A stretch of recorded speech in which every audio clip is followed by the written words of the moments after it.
What's up, everybody? Josh Armijo here. I hope everybody's doing good and well and stuff. I got an EP review to do for you, and I'm going to be talking to you about the new EP from the band Castrator, entitled No Victim. This is released on Horror Pain Gore Death Productions. Now, if you're not too familiar with this band, they are based out of New York City, New York, and the best way to describe the sound of this band would be a very traditional, brutal, torturous style of death metal. Yeah. When I first got word of what this project was about, I honestly didn't know too much about it, other than a really cool band photo with 4 women with their faces blurred out by their long hair. I didn't know who was involved in the project or what it was even going to be about. But little by little, more tidbits and information decided to come out about this band. For one, it turns out that this project has its roots in New York, but it also seems to be an international sort of affair. Not only from the US, but also from places like Mexico, Colombia, and Norway, to be specific. There's a little bit of an international sort of idea going on with this sort of band. But then once I continued to find out more about this band, I began to find out what the concept of this band was. Basically, a turning of tables of some sorts. Of course, when it comes to the style of brutal death metal, you're gonna get your controversial, garish, over-the-top sort of lyrics. And most of it not just exclusively to blood, guts, and gore, but also torture. And it seemed very interesting that there would be a table turn sort of thing, not just women getting tortured. It's the men's turn to get tortured. That's what the idea is. And personally, I don't think there should be any sort of limits or boundaries when it comes to death metal. No cow should be sacred. And that's when more and more things began to get aware of this project.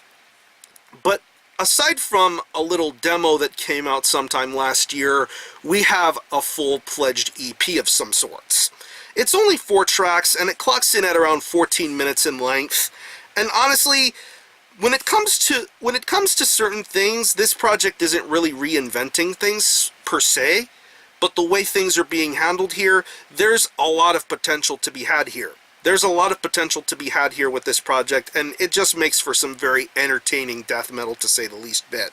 I mean, if you happen to be into a lot of the more contemporary, current sort of death metal, let's say Suffocation or Cannibal Corpse or Dying Fetus to a certain extent, you'll probably find some sort of interest and maybe possibly some enjoyment here with this No Victim EP.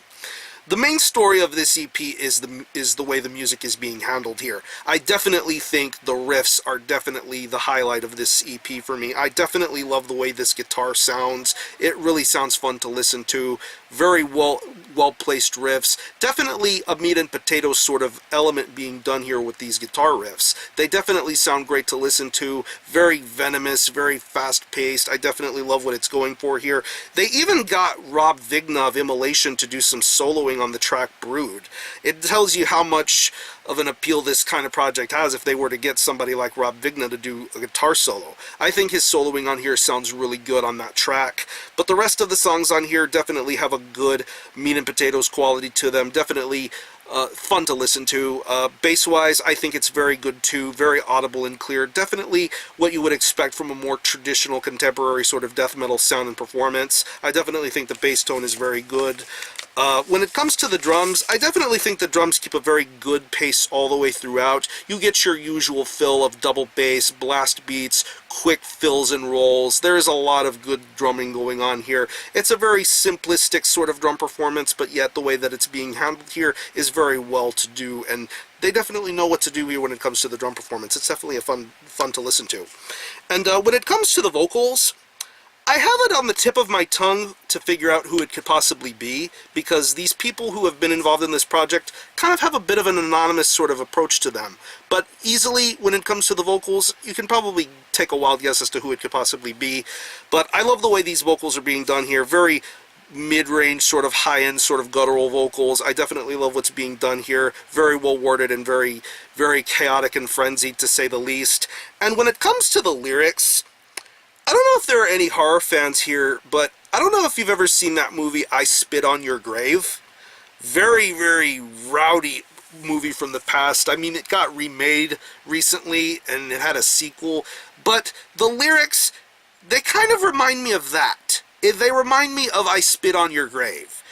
It's pretty much the idea of imprisonment and being captured and tortured, but yet you find a way to escape and turn the tables. It's crazy. That's what it reminds me of. It reminds me of I Spit on Your Grave, but in the form of a death metal record. Especially on tracks like The Emasculator. Definitely when it comes to grabbing somebody by the balls and just ripping them off. It's just entertaining to say the least bit, and definitely there's a bit of an empowerment sort of message being hidden within some of these crazy death metal tracks, but yet beneath the empowerment lies the over-the-top garishness that you would expect in a brutal death metal sort of release. And I think with the themes and the content of this record, it definitely makes for something very entertaining.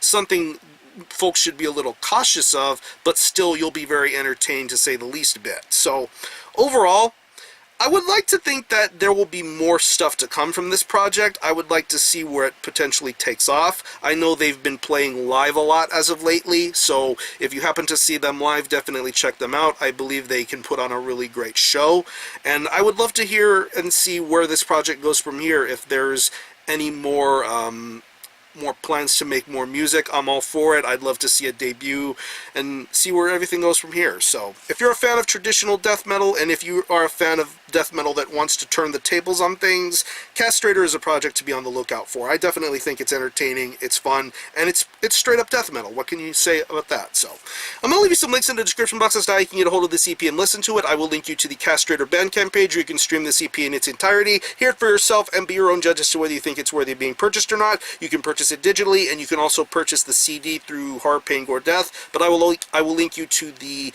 Castrator web store where you can purchase a physical copy. They also have t-shirt and poster options available, and like I said, if you happen to see them live, definitely make an effort to check them out. So again, the EP is No Victim by Castrator. This is released on Horror, Pain, Gore, Death Productions. Definitely check this out, and for a score, I'm going to give this a pretty solid 8 out of 10. I definitely think there are greater things to come from this band. I'd like to think what's going to be next from this band. So support Castrator. I'm going to conclude this review. Thanks all for watching. Thanks for checking out my channel. Until the next time, Army Ho out.